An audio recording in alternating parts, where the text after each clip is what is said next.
Hello. तो हमने पिछली वीडियो में देखा था कि जो हमारा यूआरएल होता है उसका स्ट्रक्चर कैसा होता है। तो अब मेरे पास एक एग्जाम्पल है जिससे आपको पूरा क्लियर समझ में आ जाएगा कि ये मतलब डीएनएस काम कैसे करता है। तो जैसे ये हमारे पास यूआरएल है गिवन www.instagram.com। तो अब हमें देखना है ये काम कैसे करेगा। तो सबसे पहले ये देखिए आप, ये यूज़र पीसी है, कोई यूज़र की पीसी है और इसके अंदर इसने क्रोम को खोल रखा है। क्रोम के अंदर अब ये बिल्कुल न्यूली पीसी है, इसके अंदर मतलब हम बिल्कुल ये समझिए आप कि बिल्कुल नया खरीद के लेकर आए हैं ऐसे। इसके अंदर ब्राउजर पड़ा हुआ है, ब्राउजर के अंदर क्या होता है, कैश होता है और उसके अंदर डेटा होता है। तो कैश भी बिल्कुल 0 MB है और डेटा भी 0 MB है। ठीक है, डेटा फिर आगे फर्दर जब हम इसके अंदर अकाउंट अपना लगाएंगे तो डेटा कुछ हो जाएगा, कुछ MB एक्वायर कर लेगा उसके बाद, बट कैश जो होगा वो कैश बिल्कुल फ्री होगी। तो उसके बाद जैसे ही हम ये instagram.com इसके अंदर डालेंगे, फिर सर्च का ऑप्शन करें दबाएंगे, फिर उसके बाद जो इसका ऑपरेटिंग सिस्टम है वो रिक्वेस्ट करेगा।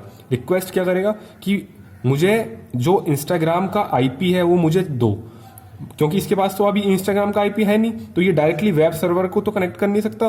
तो वो जो काम करेगा वो करेगा डोमेन नेम सर्वर। तो अब ये रिक्वेस्ट करेगा आईपी ऑफ instagram.com। ठीक है, उसके बाद ये जो सर्वर है, सर्वर ये है डीएनएस रिसोल्वर आईएसपी, जो इंटरनेट सर्विस प्रोवाइडर, इसका भी कुछ कैश होगा, इसके अंदर सर्वर भी होगा और डेटाबेस भी लिंक होगा जो डेटा को स्टोर कर रहा होगा। और ये जो सर्वर है, सर्वर किस लिए यूज होता है, जो हमारी क्वेरी को लेके और जो हमारी रिक्वेस्ट का रिस्पॉन्स देता है वो होता है सर्वर। उसके बाद हम यहां से रिक्वेस्ट करेंगे, रिक्वेस्ट आएगा करेंगे .com और ये करेंगे हम root name server. Root name server में क्या होता है, जैसे .com है तो .com का आईपी अलोंग विद उसके साथ जो डोमेन नेम है वो उसके साथ लिंक होगा, मतलब उसके सामने वो जो आईपी और उसका डोमेन। तो ये हमें क्या रिस्पॉन्स में क्या देगा, जो .com का जो आईपी एड्रेस है वो हमें दे देगा रिटर्न में। हम रिक्वेस्ट करेंगे फिर उधर से रिस्पॉन्स आएगा, .com का आईपी हमें मिल जाएगा रूट नेम सर्वर के द्वारा। उसके बाद ये आएगा सर्वर के इसके पास डीएनएस रिसोल्वर के पास, बट फिर ये कहेगा कि मेरे को तो instagram.com का चाहिए था, तो फिर ये दोबारा आईपी लेगा instagram.com का, फिर रिक्वेस्ट करेगा, फिर करेगा टीएलडी सर्वर से, टॉप लेवल डोमेन सर्वर से। तो फिर ये क्या करेगा, फिर ये रिस्पॉन्स में देगा instagram.com का सर्वर, instagram.com का सर आईपी जो है ये मिलेगा, फिर ये इधर स्टोर करेगा।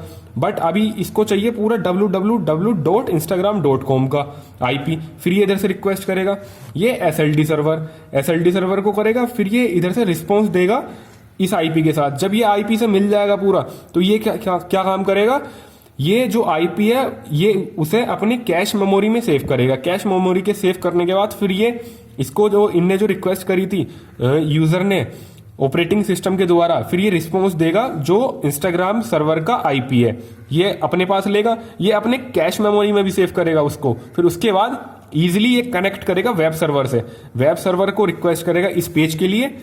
वेब सर्वर को जब रिक्वेस्ट करेगा तो ये रिस्पॉन्स बैक जो वेब पेज है वो इसको, ये जो है हमारा जो यूजर की पीसी है उसके पास इजीली पहुंच जाएगा।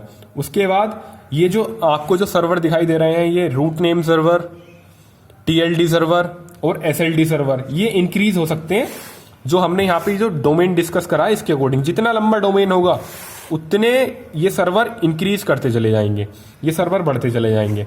तो उसके बाद अब आप ये देख सकते हो कुछ की पॉइंट लिखे हुए हैं यहाँ पे। की पॉइंट जो आईपी होती है वो पब्लिक टाइप की होती है, प्राइवेट टाइप की भी होती है।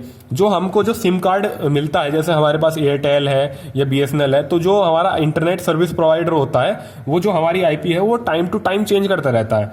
वो हमारे जो इंटरनेट सर्विस प्रोवाइडर है वो उस पर डिपेंड करता है कि वो मतलब कब 24 घंटे पे कर रहा है या 72 घंटे पे चेंज कर रहा है, वो उस पर डिपेंड करता है। फिर उसके बाद स्टैटिक आईपी, दो आईपी और होती हैं, और एक होती है स्टैटिक आईपी, एक होती है डायनेमिक आईपी। स्टैटिक आईपी का मतलब जैसे कि आप नाम से समझ सकते हैं, स्टैटिक आईपी होती है जो बिल्कुल मतलब आईपी जो चेंज नहीं होती। उसके बाद डायनेमिक क्या होती है, डायनेमिक आईपी वो होती है जो टाइम टू टाइम चेंज होती रहती है। जैसे स्टैटिक आईपी का एग्जांपल एक बीजीएमआई, आप मेरे को बोलोगे तो मैं एक अलग से वीडियो बना दूंगा इन आईपी के ऊपर पूरी।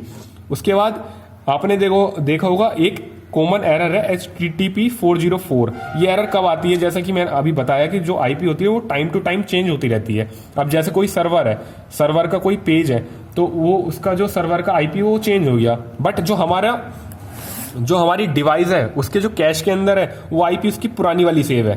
तो अब तो फिर क्या करना पड़ेगा, फिर उसको दोबारा ये वाला जो ऑपरेशन है, ये वाला ऑपरेशन परफॉर्म करना पड़ेगा जो नई वाली आईपी है सर्वर की, उसको लेने के लिए। अब जब एक बार कैश में आ गई, कैश के अंदर, अब जब ये पहली बार जब हमने करा तो पहली बार तो ये इतना पूरा अटरम सटरम करना पड़ा। जब दोबारा करेंगे तो ये जो डीएनएस का पार्ट है ये करना नहीं पड़ेगा, क्योंकि जो आईपी है instagram.com की वो ऑलरेडी सेव है यूजर पीसी के अंदर, तो वो डायरेक्टली रिकनेक्ट कर लेगा इसको वेब सर्वर से इंस्टाग्राम के। ये इतना काम करने की जरूरत नहीं है। तो ये बिल्कुल न्यू फ्रेश डिवाइस के लिए करा है हमने। उसके बाद ये कुछ कॉमन आईपी एड्रेस हैं, जैसे क्लाउडफेयर है, क्लाउडफेयर का आईपी एड्रेस होता है 1.1.1। उसके बाद ये गूगल पब्लिक डीएनएस है, ये 8.8. अगर आप जब यूआरएल जो हमारा फील्ड होता है अगर उसके अंदर डालोगे तो ये डायरेक्टली आपको मतलब आप कर सकते हो फोन के अंदर, क्रोम के अंदर ये आईपी डालोगे तो आप इजीली अपनी क्वेरी को कर सकते हो। उसके बाद आईएसपी डीएनएस होता है बाय डिफॉल्ट, जो हमारा जो ये होता है इसके अंदर ब्राउजर के अंदर by default Google public DNS पड़ा हुआ होता है, बट अगर आप मैनुअली सेट कर सकते हो इसको अपने अकॉर्डिंग, क्लाउडफेयर का आईपी एड्रेस कस्टमाइज कर सकते हो और गूगल पब्लिक डीएनएस भी कर सकते हो। जितना अच्छा आपका ये डोमेन नेम सर्वर होगा उतनी ही जल्दी आपका पेज लोड होने में मतलब टाइम मिनिमम लगेगा। तो आज की वीडियो के लिए भाई इतना ही, धन्यवाद।